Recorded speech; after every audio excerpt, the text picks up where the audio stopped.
Oke, selanjutnya adalah kemampuan biomotor. Periode kemampuan biomotor, sebuah konsep yang berlaku untuk mengembangkan kemampuan biomotor untuk olahraga. Yang dipilih beberapa olahraga umumnya individual, memiliki periodisasi dengan struktur yang hilang, khususnya olahraga daya tahan di banyak cabang olahraga. Di kemampuan fisik domain power, pengembangan power adalah sebuah fungsi untuk memaksimalkan kekuatan dan kecepatan. Untuk itu lebih baik membangun kekuatan maksimal saat bagian awal dari fase persiapan, kemudian dikonversi memperoleh kemampuan power di fase pertandingan.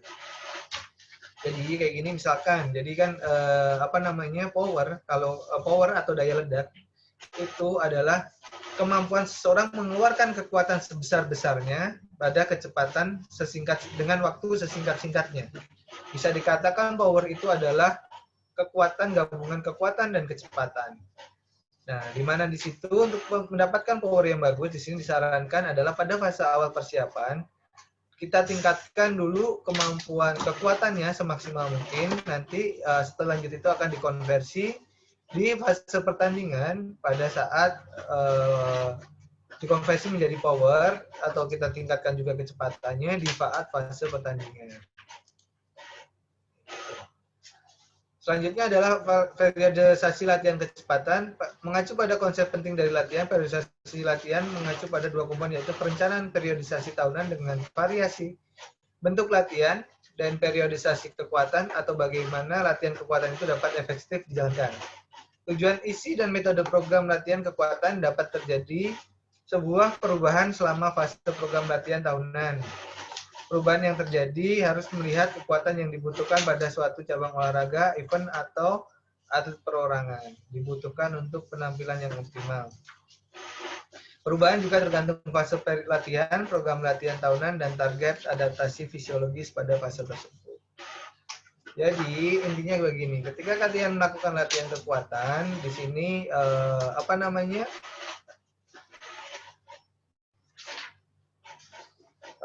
memang kondisinya sangat fluktuatif ya. Namanya kekuatan, kalian kemarin sudah nyoba kan bahwa gimana kalian mengukur kekuatan itu kan diukur dari 1RM-nya ya, paling sebenarnya paling kondisi pengukuran yang paling objektif.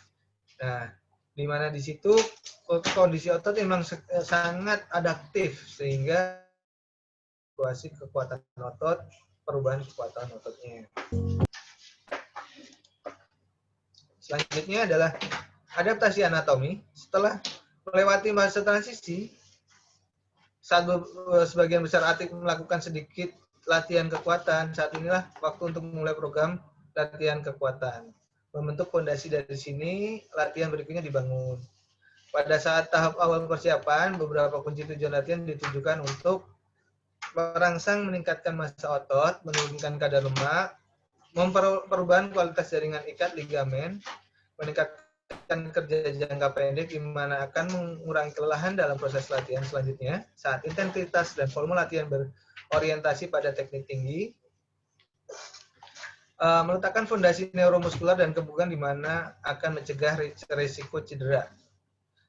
Nah, selanjutnya membangun keseimbangan neuromuskuler dengan tujuan untuk mengurangi risiko cedera, masih sama. Pada fase ini berlangsung 4-6 minggu, sementara untuk atlet junior 9-12 minggu. Intensitas latihan berkisar 40-65% dari satu angkatan repetisi maksimal dengan pengulangan latihan 8-12 kali. Ini adaptasi atau tadi ya, penguatan tadi. Kalian udah tahu 1RM kemarin? Halo? Halo? Kalian masih nyambung dengan saya? Masih, Pak. Masih, Pak. Makanya kalau ditanyain jawab, ya. Iya, Pak. Iya, Pak. Maaf ya, Pak.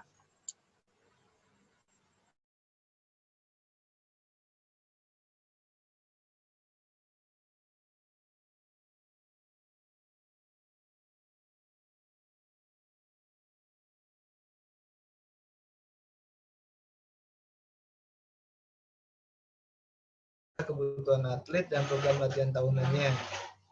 Untuk olahraga yang tergantung pada kualitas kekuatan maksimal seperti rugby, tolak peluru, waktu ini mencapai 3 bulan.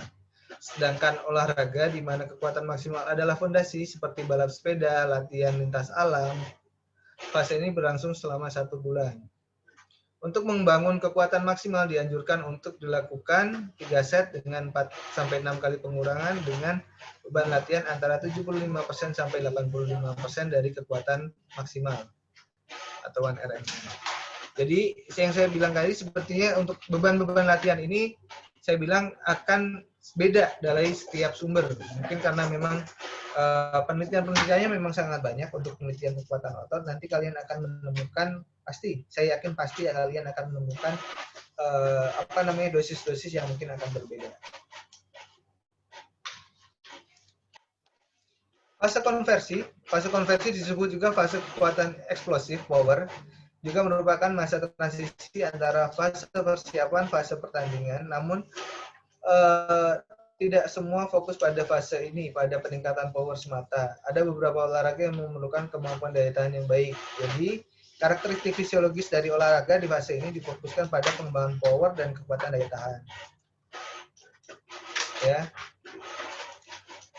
Selanjutnya adalah fase pemeliharaan, di mana di sini adalah fase ini program latihan tahunan dibuat untuk mempertahankan standar fisiologis dari penampilan yang dicapai pada fase latihan sebelumnya. Secara umum fase pemeliharaan ini berisi jumlah atau volume latihan yang kecil, 2-4 masa latihan yang besar. Di mana 1-3 set dilakukan 1-3 set, 1-3 kali pengulangan dengan intensitas latihan 30-100% dari satu angkatan maksimal. Frekuensi latihan pada fase ini dapat berlangsung sampai 5 hari siklus mikro, tergantung tujuan program latihan dan jadwal pertandingan. Ini yang fase istirahat, biasanya atau fase ada yang bilang transisi, ada yang istirahat. Biasanya dilakukan latihan kekuatan dihentikan 5-7 hari dari waktu pertandingan utama. Ini akan mengurangi tingkat kelelahan kumulatif dari seorang atlet, mengurangi tingkat stres atlet, memfasilitasi terjadinya superkompensasi fisiologis dan psikologis, atau meningkatkan kesiapan bersamaan dengan meningkatkan potensi prestasi dan penampilan atlet yang tinggi. Nah, pada fase ini akan latihan kekuatan ini maksudnya latihan kekuatan dengan beban yang sangat berat ya dari kekuatan aslinya dia. Nah, tapi di sini tetap dia harus melakukan latihan-latihan ringan untuk menjaga kondisinya dia. Selanjutnya adalah fase kompensasi. Tujuan dari fase ini adalah menghilangkan kelelahan dan kemungkinan atlet untuk melakukan pemulihan di mana sangat dibutuhkan pelatihan fisik, terapi fisik, atau fisioterapis yang selalu mendampingi atlet selama proses latihan. Pada saat berlangsung fase ini, melepaskan diri dari status cedera dan rehabilitasi, semua atlet harus memperhatikan istirahat program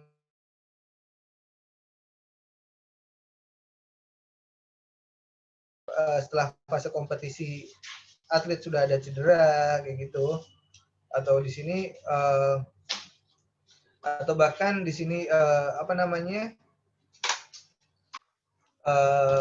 seorang pelatih fisik ini harus kolaborasi dengan fisioterapis untuk mendampingi atletnya selama proses latihan, karena memang kondisi di sini atlet itu rawan cedera dan tugas kita adalah untuk nanti melakukan terapi apabila atlet itu cedera. Nah, selanjutnya ini yang terjadi untuk periodisasi latihan daya tahan. Daya tahan dikembangkan dalam beberapa tahap yang berbeda. Kalau tadi yang kekuatan ya, ini yang daya tahan. Pada perencanaan latihan tahunan, yaitu latihan daya tahan aerobik. Baik lo.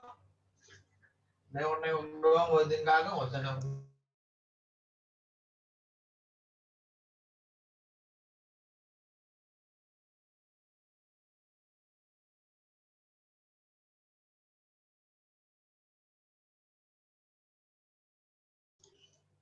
Oke ya, lanjut ya. Sorry ada gangguan. Lewat dulu. Nah, selanjutnya adalah periodisasi latihan daya tahan. Pada daya tahan dikembangkan dalam beberapa tahapan yang berbeda pada perencanaan latihan tahunan, yaitu latihan daya tahan aerobik dan latihan daya tahan khusus. Latihan daya tahan aerobik dan daya tahan khusus adalah komponen latihan daya tahan. Targetnya adalah melatih sistem energi yang spesifik dengan cabang olahraga yang ada. Daya tahan khusus dikembangkan menggunakan latihan interval dengan intensitas yang tinggi atau menggunakan metode latihan interval sesuai kebutuhan cabang olahraga tersebut.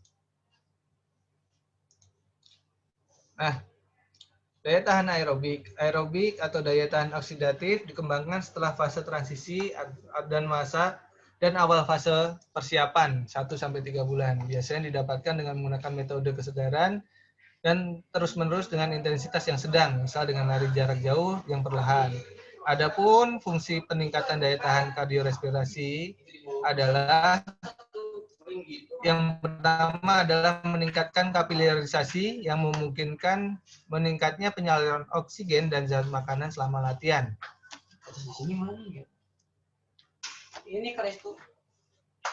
Selanjutnya meningkatkan konsentrasi hemoglobin atau sebuah jumlah sel darah merah dan volume darah.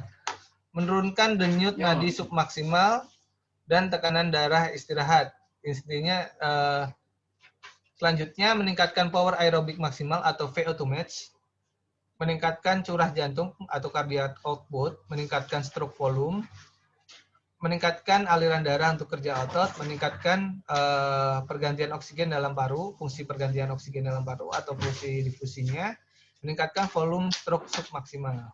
Jadi di sini antara hubungan curah jantung dan stroke volume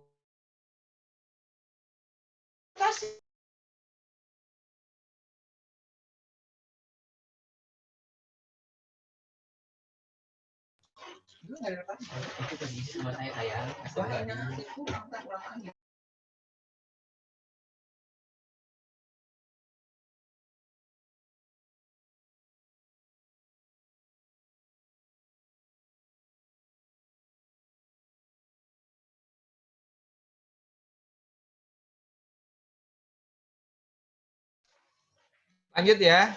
Sorry, mohon maaf ada gangguan. Jadi kondisi di sini pada kondisi seorang yang terlatih atau daya tahannya bagus, di situ memang dari stroke volume dan curah jantung cardiac outputnya dia akan lebih tinggi.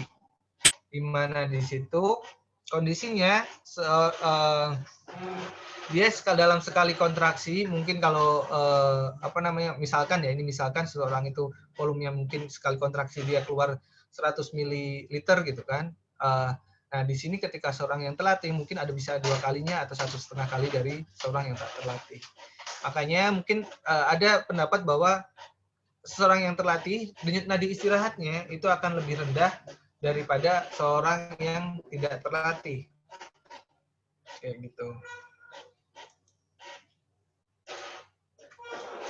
Nah, peningkatan fungsi sistem otot rangka itu ada di sini selanjutnya adalah dari tadi selain pada kondisi peningkatan daya tahan aerobik, terjadi peningkatan fungsi sistem otot rangka, yaitu yang pertama adalah meningkatkan isi serabut otot tipe 1, meningkatkan kapasitas oksidasi enzim, meningkatkan konsentrasi mioglobin, dan meningkatkan ukuran dan kepadatan mitokondria.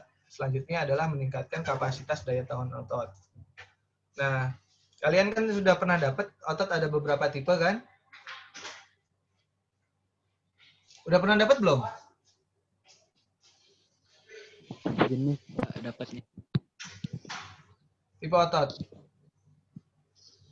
Udah dapat? TikTok, TikTok, TikTok. Belum, Pak. Belum, ya udah. Baru jenis.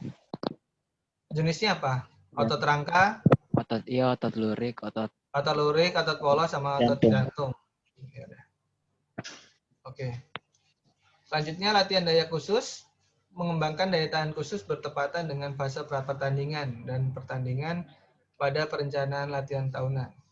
Mungkin di sini saya ini lagi ya, nanti ini akan dibahas lagi di FT olahraga di periodisasi atlet. Jadi mungkin kalian di sini ini sekedar pengenalan aja. Jadi di sini mungkin kalian akan masih bingung-bingung, tapi ini akan dibahas lagi nanti di FT olahraga. Jadi ini pengenalan aja. Saya nanti mungkin akan paham kalau kalian belum paham dengan apa yang telah saya sampaikan. Karena memang materinya ini termasuk banyak dan cukup membutuhkan pemikiran yang lebih. Gitu. Lanjut ya. Di sini pertandingan pada perencanaan latihan tahunan, metode latihan yang cocok tergantung pada karakteristik bioenergetik dari cabang olahraga yang kebutuhan individu dari atlet. Untuk beberapa cabang olahraga, pelatih harus memperhatikan kebutuhan intensitas latihan melebihi intensitas saat pertandingan atau perlombaan.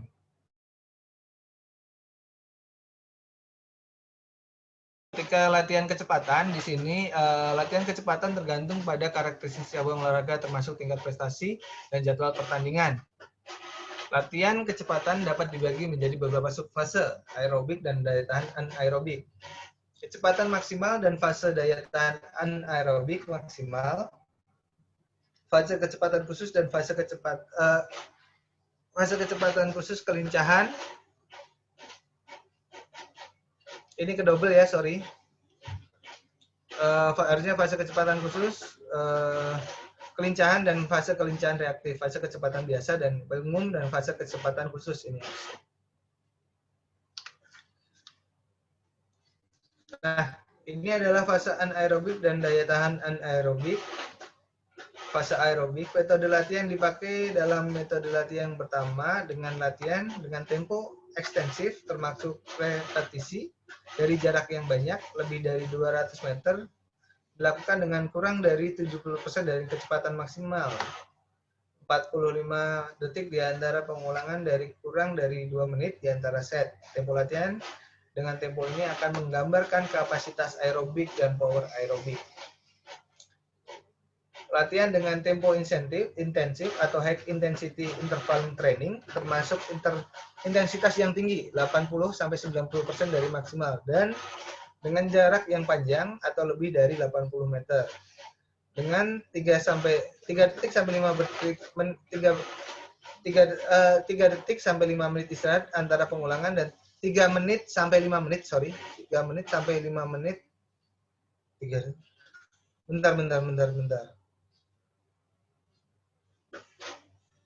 Dengan 3 menit fase istirahat antar pengulangan. Ini harusnya 3 menit sampai 5 menit. 3 sampai 5 menit, sorry. 3 sampai 5 menit istirahat antar pengulangan dan 3 sampai 10 menit sampai antar set.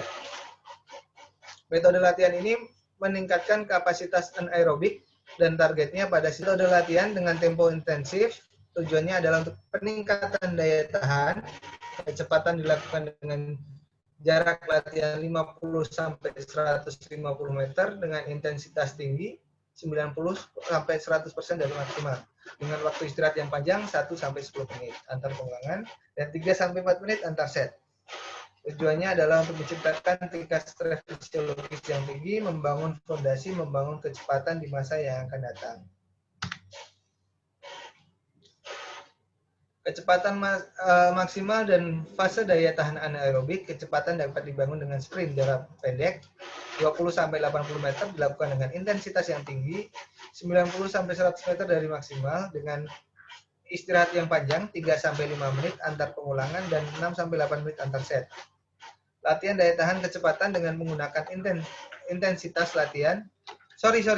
Yang ini tadi benar apa namanya? Yang ini tadi benar 3 detik. Ini yang pakai interval. Benar 3 detik.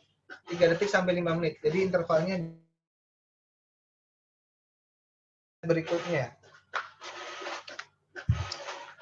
Oke. Latihan daya tahan kecepatan dengan menggunakan intensitas latihan 95% sampai 100% dari maksimal.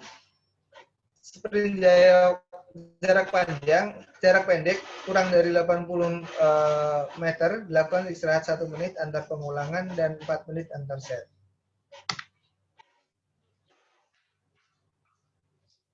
Fase kecepatan khusus, fase ini harus mengandung bentuk-bentuk latihan untuk membangun waktu reaksi, khususnya untuk olahraga tim, olahraga bela diri. Pada saat ini proses latihan harus dimulai untuk menggabungkan latihan kelincahan dan waktu reaksi. Nah, kecepatan khusus seperti kelincahan dan fase kelincahan reaktif. Pada fase ini menggunakan metode dan bentuk latihan untuk membangun kecepatan dan memperbaiki kemampuan terkait seperti kelincahan dan reaksi. Komponen lain dari kecepatan adalah persepsi untuk mengambil sebuah keputusan yang berhubungan dengan reaksi dan pemindahan visual, pengenalan objek gerak, dan pengetahuan dengan situasi yang ada.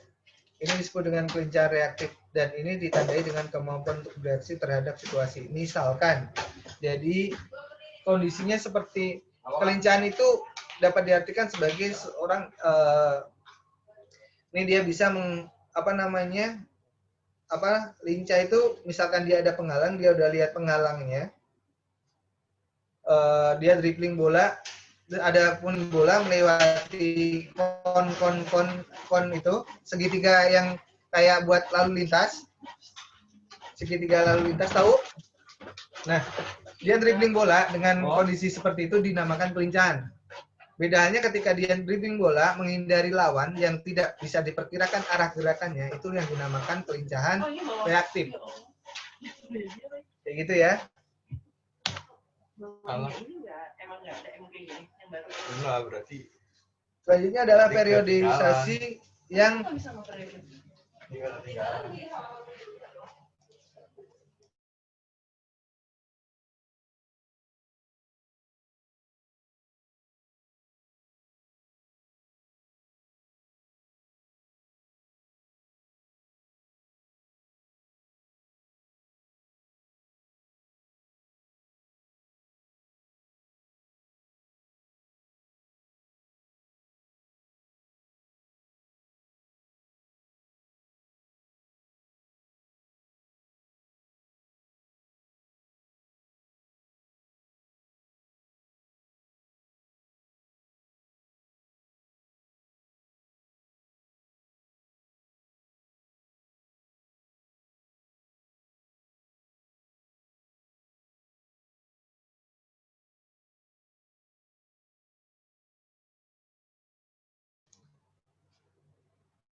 ini ya. Tadi sampai sini ya. Iya, Pak. Oke. Periodisasi yang terintegrasi, hal penting yang dalam menyusun proses latihan atau program latihan adalah penggabungan faktor-faktor latihan. Sering para ilmuwan olahraga, pelatih, dan praktisi olahraga mengisolasi faktor-faktor latihan, bukan menggabungkannya dalam sebuah program latihan yang terintegrasi. Untuk memaksimalkan kemampuan para pelatih untuk menyusun dan menghasilkan program latihan yang baik, keterlibatan tim ahli-ahli dari berbagai keilmuan mungkin sangat dibutuhkan. Makanya mungkin nanti suatu ketika kalian jadi fisioterapi olahraga, mungkin kalian akan dilibatkan dalam proses penentuan periode prodi dan program latihan yang akan dilakukan pada atlet. Nah, selanjutnya adalah mengintegrasikan semua komponen-komponen latihan ke dalam sebuah program latihan tahunan yang komprehensif dibutuhkan pelatih dan pencapaian tim sebuah olahraga untuk mengevaluasi atlet dan tujuan dari latihan dan susunan faktor-faktor latihan yang tepat. Jadi ketika semua sudah dilakukan program, disusun program tersebut, pada akhirnya nanti itu akan menjadi sebuah pencapaian. Dan di situ akan dievaluasi, atlet itu akan dievaluasi di akhir apakah pada latihan tersebut nanti ini kira-kira udah mampu belum nanti semuanya. Gitu. Dan kita akan setelah itu akan dipertimbangkan lagi semua faktor-faktor kira-kira yang akan mendukung latihan agar atlet itu bisa mencapai performa maksimalnya.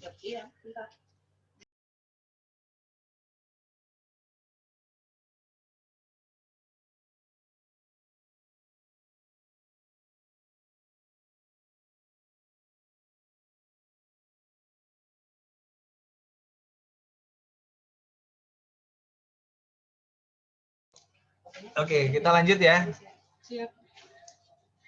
Nah, selanjutnya adalah fase perencanaan latihan tahunan dan karakteristik. Perencanaan latihan tahunan harus mengandung setidaknya fase-fase latihan, persiapan, pertandingan, dan fase transisi.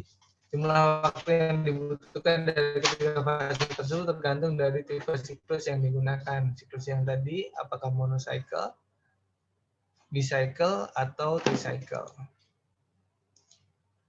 Nah, fase persiapan mempunyai tujuan sebagai berikut. Fase pertama kan tadi udah meningkatkan kapasitas fisik umum, meningkatkan kemampuan biomotor, memupuk sifat psikologis, membangun, meningkatkan atau teknik yang sempurna. Atlet familiar dengan penguasaan dasar strategi dalam tahapan fase selanjutnya. Mengajarkan atlet teori dan metode latihan khusus olahraga yang berhubungan dengan dia. Nah, fase pertandingan, di situ adalah beberapa tujuan umum ditujukan pada fase pertandingan berdasarkan cabang olahraga sebagai berikut. Melanjutkan atau mempertahankan kemampuan spesifik olahraga, meningkatkan sifat-sifat psikologis, penyempurnaan dan konsolidasi teknik, meningkatkan taktik, dan memperoleh pengalaman bertanding. Mempertahankan kebugaran fisik sesuai dengan tuntutan cabang olahraga. Nah, ini adalah fase yang terakhir, ada fase unloading atau yang tadi fase transisi, terserah kalian nyebutnya apa. Intinya di sini adalah fase di mana nanti setelah pertandingan dia akan menurunkan tempo latihannya. Subfase tapering atau unloading harus berlangsung selama 8-14 hari dan dapat dipakai sebagai metode menurunkan volume dan intensitas latihan. Pada siklus minggu pertama, volume diturunkan 40-50 tergantung level latihan. Kedua, penurunan volume dan intensitas latihan diberikan 50-60%. Nah, terima kasih. Ini adalah slide yang paling ditunggu-tunggu. Seperti biasa, adalah ucapan terima kasih. Nah, ada pertanyaan nggak? Interupsi, Pak. Iya. Gimana, Irsyad? Perkenalkan, nama saya Irsyad Hanafi, izin bertanya, Pak. Ya, silakan. Jika Irsyad. seorang atlet mengalami cedera, apakah atlet tersebut harus tetap latihan, Pak, untuk mempertahankan performanya? Jadi kan gini, ketika atlet itu cedera, berarti kan dia kondisinya kan memang harusnya pemulihan, gitu kan. Tergantung cederanya apanya dulu, gitu kan. Kan nanti kan fisioterapis akan dimintai pertimbangan. Ini gimana nih latihannya, kira-kira bisa latihan nggak? Kalau memang kondisinya dituntut untuk dia stop latihan dulu, ya memang itu harus stop latihan dulu. Kita pulihkan dulu cederanya. Nah, diselang cedera, sebenarnya kan kalau fisioterapis di fisioterapi olahraga itu bukan sekedar memulihkan cedera, tapi setelah cedera kita harus mempersiapkan atlet untuk siap kembali ke ngejar kondisi di mana dia siap untuk ikut di pertandingan lagi. Gitu.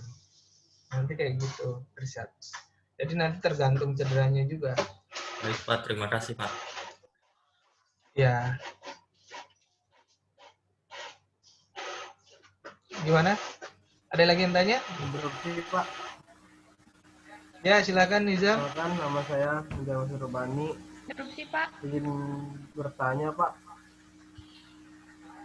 Kalau dalam setiap klub itu fisioterapinya ada berapa ya, Pak? Di setiap klub olahraga itu fisioterapinya ada berapa ya, Pak? Rata-rata 1. Di sini ya. Rata-rata 1. Kan kalau misalkan kita fisioterapi ya fokus yang ke cedera gitu, Pak. Kan, Pak. Terus ke pemain-pemain yang lainnya itu gimana ya, Pak? Gimana? Sorry, nyuci dong. Kan misalnya kalau ada yang cedera juga, kita kan fokus ke pemain yang cedera gitu ya, Pak. Nah, untuk pemain yang lainnya kita pantaunya harus gimana, Pak?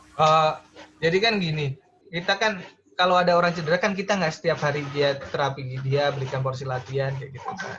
Itu kan nanti akan ada kolaborasi juga kan kita sama pelatihnya gitu kan. Program kita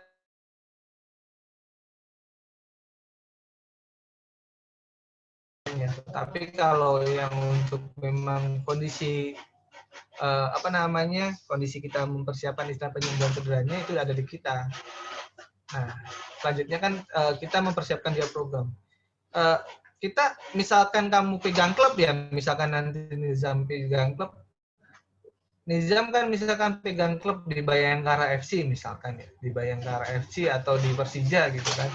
Di situ kan atlet ada misalkan jumlah 30, mungkin dari yang tim utamanya mungkin kan ada sekitaran 20-30 orang ya kan tim utamanya gitu kan.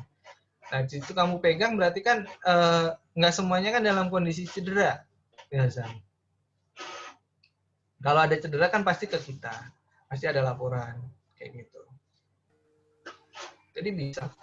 Seorang fisioterapis saja mungkin di rumah sakit itu fisioterapis. Saya pernah dulu praktek di selama praktek klinik ya, waktu kuliah dulu praktek di daerah Sidoarjo, itu fisioterapisnya 5.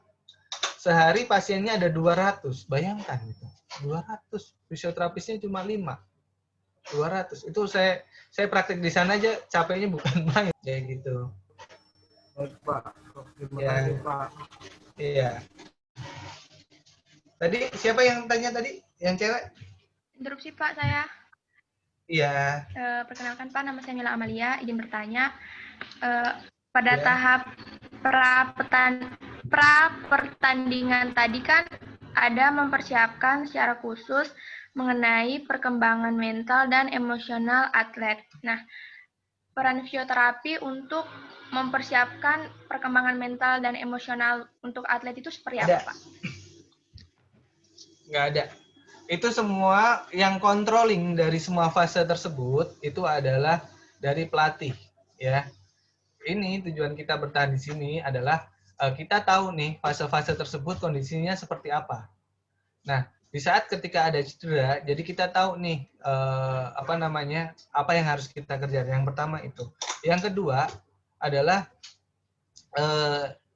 selanjutnya ketika kita kita penyusunan program, saat kita ditanyai, kita diberikan tanya, kita juga harus tahu kan program itu seperti apa. Kita punya dasarnya. Nah, fisioterapi rata-rata adalah membangun kondisi dari pracedera. Rata-rata di sini seperti itu. Tapi ada kemungkinan juga fisioterapi juga ikut di latihan, di mana di situ sebagai preventif agar atlet itu istilahnya tidak gampang cedera, gitu kan, mempersiapkan kondisi neuromuskularnya agar nanti dia siap, tidak mudah cedera, dan istilahnya teknik-teknik gimana yang kira-kira mencegah terjadi cedera, gitu. Mila. Ya. Terima kasih, Pak.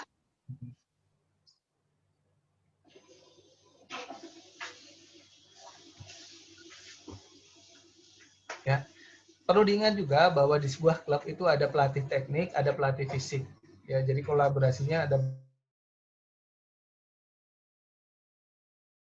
di situ akan ada overlapping kerja, gitu kan. Mana yang tugasnya melatih, mana yang tugasnya istilahnya kalau kita kan tugasnya untuk kuratif penyembuhan dari yang cedera, gitu kan.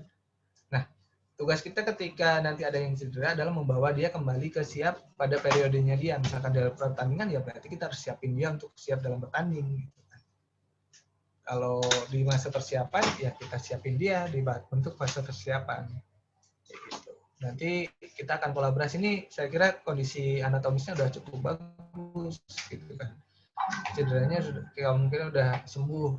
Silahkan nanti kita membuat catatan ke pelatih fisiknya, mungkin di sini gambar-gambaran, mungkin perlu ada peningkatan stabilitas dari peningkatan kelincahan, peningkatan stabilitas, kayak gitu ya, Mila. Iya, Pak. Terima kasih, Ya. Pak. Ada lagi yang tanya? Interupsi, Pak. Ya, Ingin bertanya, kan kita sebagai fisioterapi Ya. itu kan bikin program latihan, misalnya kita pegang atlet, ya. Terus kan kita bikin program latihan buat atletnya. Tapi di tengah program latihan itu atletnya cedera atau ada kecelakaan apa gitu. Itu programnya bisa jadi kan misalnya si atlet itu harus vakum dulu. Jadi nanti atletnya itu ngulang program dari kita atau ngelanjutin yang belum aja. Oke. Jadi kan pada setiap fase itu pasti akan dilakukan evaluasi ya, pelatih fisik itu pasti akan memberikan evaluasi, misalkan nih pada fase ini dia kemampuan seberapa gitu kan. Siapa nih? Melin ya? Iya, Pak. Ya. Pada fase ini kemampuannya seberapa? Misalkan dia cedera, kondisinya vakum, otomatis tidak bisa dipungkiri bahwa kondisinya akan menurun. Saya bilang kan otot itu adaptif. Kalau dia otot, komponen tubuh kita itu semuanya adaptif. Ketika dia nggak dipakai, kondisinya akan turun. Nah, ketika kondisi turun, kita akan punya target baru. Nih kemarin dia udah bisa mencapai kondisi kemampuan seperti ini, gitu kan. Setelah dia pertama pulih dari cedera, kondisinya segini. Berarti kan kita punya PR untuk ngejar targetnya dia naik lagi ke kondisi awalnya, kayak gitu. Itu yang harusnya terjadi. Sebelum dia kembali ke kondisi awal, ya nggak mungkin dia dimasukkan ke dalam tim. Kayak gitu, Maylin? Iya, Pak. Terima kasih, Pak. Iya.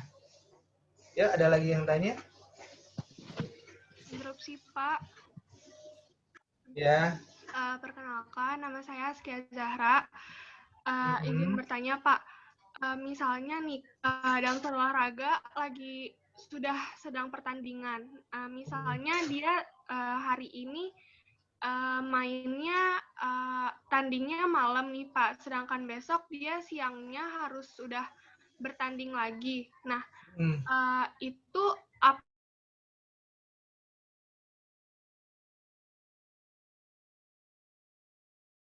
apa dengan tidur yang cukup sama kayak makan yang bagus gitu, apa itu cukup buat recovery atau tetap harus kayak ada teknik lagi terus kayak penyempurnaan gitu, Pak? Oh ya, terima kasih Askia. Pertanyaannya bagus. Jadi mungkin untuk beberapa ini mungkin kayak pertandingan, kalau pertandingan sepak bola mungkin dia tetap seberapapun itu pasti ada selang sekitaran 1 hari ya untuk dia recovery. Tapi mungkin ada yang mungkin ada, kalau yang lebih sering kalau kayak gitu mungkin pertandingan futsal antar SMA kayak gitu yang malam pelatih tanding, besok pagi dia udah harus tanding lagi kayak gitu kan. Itu mungkin ada beberapa. Itu mungkin kalau kompetisi yang benar-benar solid pasti akan dia berikan waktu untuk recovery karena nggak realistis ketika seorang baru ini paginya nanti disuruh tanding lagi. Itu nggak realistis untuk yang kompetisi profesional. Tapi kondisi seperti itu pertanyaan bagus. Gimana biar nanti performanya bagus? Apakah cuma dengan intake konsumsi nutrisi yang baik dan istirahat tidur itu cukup? Pasti akan menyisakan. Jawabannya adalah pasti akan menyisakan capek. Capeknya pasti masih ada. Tapi kita bisa maksimalkan. Kalian kalau tahu dulu timnas fisioterapi timnas itu dulu Matias Ibo, dia itu memberikan treatment setelah selesai latihan itu, kalau mungkin kalian tahu ya, lihat itu pemain itu disuruh masuk ke tong panas dingin, ada yang air panas, ada air dingin, itu namanya kontras bath. Jadi panas dingin. Nah itu salah satu salah satu treatment untuk mengurangi kelelahan dari atlet. Biar kan kondisi panas dingin itu ketika ada panas di situ darah pembuluh darah itu akan mengalami vasodilatasi. Nah, ketika dimasukkan ke dingin, dia akan langsung vasokonstriksi. Yang diharapkan di sini ada proses kayak pumping action model, jadi terpompa darahnya semua. Ya. Meninggal zat sisa kelelahan, asam laktat itu benar-benar terbawa oleh darah. Nutrisi lebih lancar dan akhirnya kelelahan juga lebih mudah untuk dihilangkan. Itu ya, Askia ya. Tadi siapa yang tanya? Askia ya, bener ya? Iya, Pak. Makasih ya, Pak. Ya. Ada lagi yang tanya? Interupsi, Pak. Ya. Siapa nih? Perkenalkan nama saya Giska Ramadianti. Ya. Giska lagi jalan-jalan di mana? Ini mau ke rumah tante, Pak. Oh, ada acara gitu. Iya. Iya. Izin bertanya, Pak. Jadi kan setiap cabang olahraga itu pasti ada fisioterapisnya gitu ya, Pak. Terus olahraga itu kalau misalnya ada pelayanan fisioterapisnya itu, kira-kira yang paling berat itu cabang olahraga apa ya, Pak? Maksudnya yang mungkin tuh kerjanya tuh lebih keras atau gimana gitu, Pak? Iya. Jadi gini. Terima kasih. Ya, terima kasih Giska. Kalau berat itu kan sebenarnya tergantung pribadi ya. Kalau mungkin saya bilang jadi dosen itu ringan, enak gitu kan. Ada yang bilang jadi dosen itu berat. Jadi kalau saya bilang tergantung kaliannya nanti kayak gimana. Kalau kerja fisioterapi mah sama aja kayak gitu. Insya Allah mah sama. Tinggal bagaimana kita pola pikirnya. Kan semuanya kan namanya kita kan nanti mempersiapkan atlet ya kalau olahraga. Mempersiapkan atlet dia bisa masuk ke kondisi sebelumnya. Berarti kan analisa kita juga harus bagus nih. Nah, kalau berat nggak ada yang berat. Orang yang kerja kan kita kan tinggal istilahnya nanti kalau ada olahraga, ada cedera, terus kita terapi, kita suruh latihan kan yang latihan ininya atletnya bukan kita. Nggak ada yang berat, aman kan? Nah, begitu. Ya, Pak. Baik. Terima kasih. Ya, sama-sama. Oke, ada lagi yang mau tanya? Kalau nggak ada, saya cukupkan ya. Oke? Ya. Interupsi, Pak. Oke. Ya, gimana? Saya izin bertanya mengenai praktik, Pak. Untuk materi ini, praktiknya seperti apa ya, Pak? Kalau materi ini, nggak usah ada praktiknya, nggak apa-apa. Kemarin praktik saya kan ada yang masih utang praktik saya. Belum dikumpulin kayaknya, yang nggak masuk-masuk kemarin. Iya, Pak. Nanti saya kumpulkan. Sip. Nggak usah ada praktiknya. Kalian cukup nanti kumpulkan praktik yang kemarin. Ya. Minggu depan kalian udah UAS ya, semangat.